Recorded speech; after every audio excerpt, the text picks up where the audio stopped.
Hello बच्चों, NEET के exam में एग्जैक्टली 28 दिन बचे हैं, एग्जैक्टली 4 हफ्ते बचे हैं और इस टाइम पे आपके लिए फोकस्ड होना बहुत ज़रूरी है ये डिसाइड करने के लिए कि क्या पढ़ना है। सभी लोग इसको एक दूसरी अपॉर्चुनिटी, दूसरा मौका देख के अपनी जान लगाने पे लगे हुए हैं, लेकिन अगर आपने अपना टाइम बेस्ट यूज़ नहीं किया तो आप उन सब बच्चों को पीछे नहीं छोड़ पाओगे।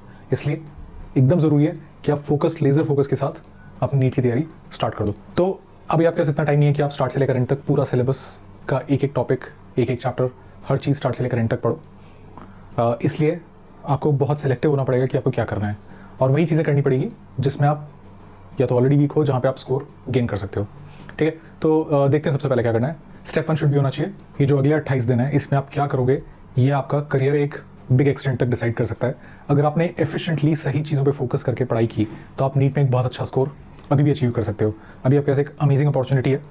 अगर आपने ऑलरेडी पढ़ाई सारी कर रखी है तो आप अपनी प्रैक्टिस, अपनी टेस्टिंग को ऑप्टिमाइज़ करके नीट में एक अमेजिंग स्कोर लेकर आ सकते हो। रैंडमली आपने सब कुछ करने की कोशिश की तो कुछ भी नहीं हो पाएगा। You have to be very very focused. क्या करना है मैं आपको एक्जैक्टली बताता हूँ। पहली चीज़ है कि आपको सारे चैप्टर्स का मिनी क्वेश्चन बैंक कर लेना चाहिए। तो टारगेट बैच के सारे फीचर्स कहीं और पे अवेलेबल है। I am sure there are videos on the channel जहाँ पे आप देख सकते हो। पर मैं आपको बता देता हूँ कि अगर आपके पास टारगेट बैच है तो आप क्या कर सकते हो। आप मिनी क्वेश्चन बैंक का फिल्टर लगा सकते हो। कैसे, मैं दिखा देता हूँ आपको। जब आप टारगेट बैच खोलोगे, आप कोई भी चैप्टर जब सेलेक्ट करोगे, यहाँ से सब्जेक्ट चैप्टर आप जब सेलेक्ट कर लोगे, तो फॉर एग्जाम्पल मैंने बॉटनी के अंदर प्लांट किंगडम सेलेक्ट कर लिया, तो मेरे पास क्वेश्चन सेट सेलेक्ट करने का ऑप्शन है। मैंने इसमें plant kingdom mini question bank select कर लिया और आप देखोगे कि इसके अंदर 45 क्वेश्चंस है।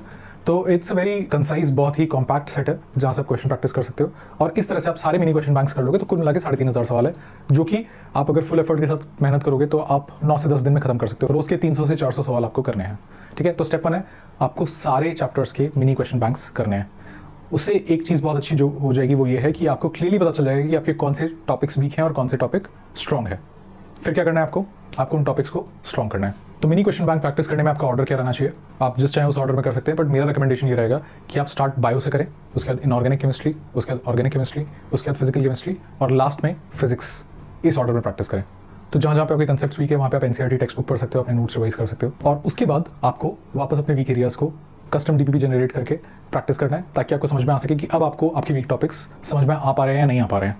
ठीक है, कस्टम डीपीपी कैसे जनरेट करना है आई एम श्योर इस चैनल पे बहुत जगह बता रखा है, तो आप चेक कर सकते हैं कि एग्जैक्टली कैसे कस्टम डीपीपी जनरेट करना है। ठीक है, दैट इज स्टेप 2, कैसे अपने वीक एरियाज को फिक्स करना है। स्टेप 3 है टेस्टिंग। टेस्टिंग में आपको हर हफ्ते 1 से 2 कस्टम टेस्ट जनरेट करने हैं और हर हफ्ते 1 से 2 ऑल इंडिया टेस्ट लिखने हैं जो कि नीट पर प्लेटफॉर्म पे हो रहे हैं, ताकि आपको समझ में आ सके कि आप कहाँ स्टैंड कर रहे हैं। तो सिंपल है गाइस, लगे रहना है, बिल्कुल भी मौके को छोड़ना नहीं है। अगले 28 दिन जम के मेहनत करनी है और नीट में एक बहुत बड़ा स्कोर लेके आना है।